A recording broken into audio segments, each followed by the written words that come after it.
Happy to be with you for another episode of On the Bench presented by The Bench Market. Pleased to be joined by Vees assistant captain Frank Djurasevic. And Frank, you're a second-year guy. You're back here in Penticton for another season. But I wanted to get your thoughts on last weekend, the last weekend of the preseason, back-to-back wins over the Salmon Arm Silverbacks, and going into a home opener this Friday that we'll get into a little bit more. But what were your thoughts on the overall weekend against Salmon Arm? Yeah, I thought it was a great weekend. Friday night in Salmon Arm was a really good test for us. We're down in the third period and coming back and winning that game. I think it was good for our team, and definitely in a preseason game like that, to bounce back like that was awesome. And then Saturday night here was an awesome game for us. I think our second period was huge. I think we just kind of dominated the whole night. We shut down their top guys, and it was a great win for us.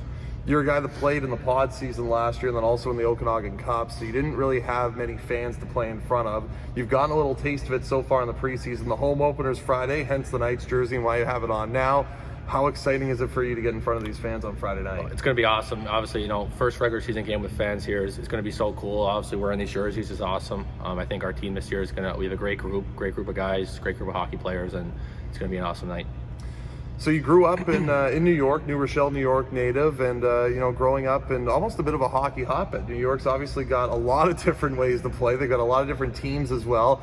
Take us through kind of your growing up experience in New York and your minor hockey experience there. Yeah, I mean, New York's a great place to grow up. There's a lot of hockey there. Obviously, Boston's right there, which is another big hockey hotbed. So growing up, I started playing hockey pretty early age. My dad got me into it. He's from Toronto, and he played a lot of hockey growing up. So he taught me a lot of things, and I kind of stuck to defense growing up, and I played on a lot of good teams, a lot of good coaches, and a lot of good players, and it was an awesome ride for me growing up there. And it definitely led me here and helped me get to the next stage of my career, which is in Penticton.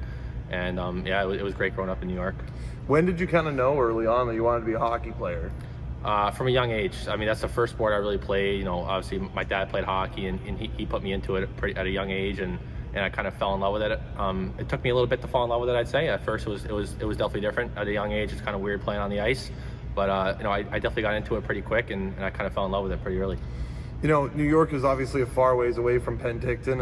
It's a bit of I'm sure, when you were 4 years ago, you didn't expect seeing yourself playing out in the West Coast in Canada to play hockey. But take us through a little bit of your hometown and kind of the smaller town, bigger town. Obviously, people in Penticton won't really have an idea a whole lot about where you're from, but take us through that. Yeah, it's definitely different than here. It's definitely a much different change of pace being from New York. I'm like 25 minutes outside the city, so it's definitely much more hustle out where I'm from. It's definitely nice being in Penticton, a little more laid back. It's a beautiful city with the lakes and the mountains. It's awesome to be. Where I'm from in New Rochelle, it's a nice small city. It's a great community. It's awesome growing up there. There's a great group of people there, and my family's there. It's awesome, and it's definitely different being here, but it's a good change of pace for me.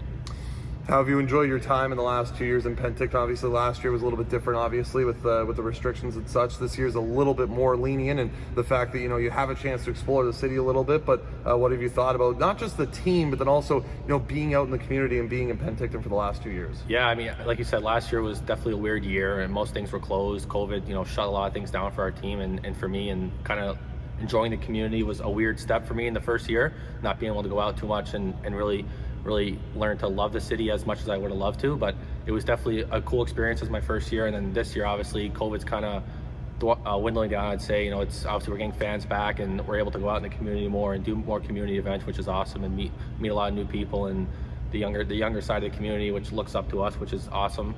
And it's definitely a beautiful city here. I love it here. It's the second home for me, and I wouldn't want to play anywhere else. I wouldn't necessarily say he looks up to you because he's younger, but you're living with Thomas Pichette this year. How has that experience been, living with a kid from Quebec? It's been awesome. He's learning English. He's getting better at it. It's great. He's a great roommate. He's a great kid. Obviously a great hockey player, and we've had a lot of fun so far, and it's going to be a great year with him. Are you the one teaching him English?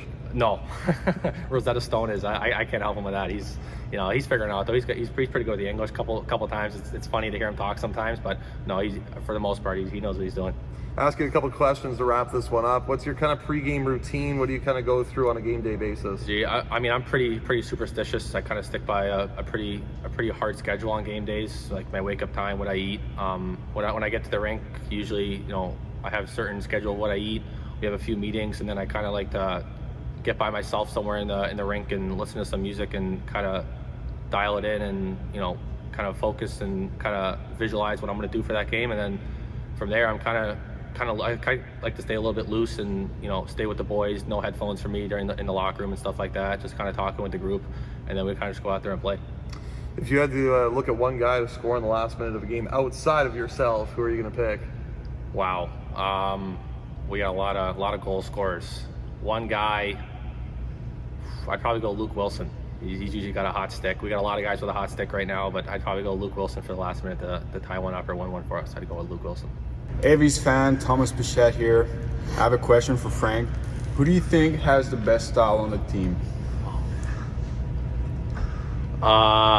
Geez, you know, Pete, you got good style, but I don't think it's you.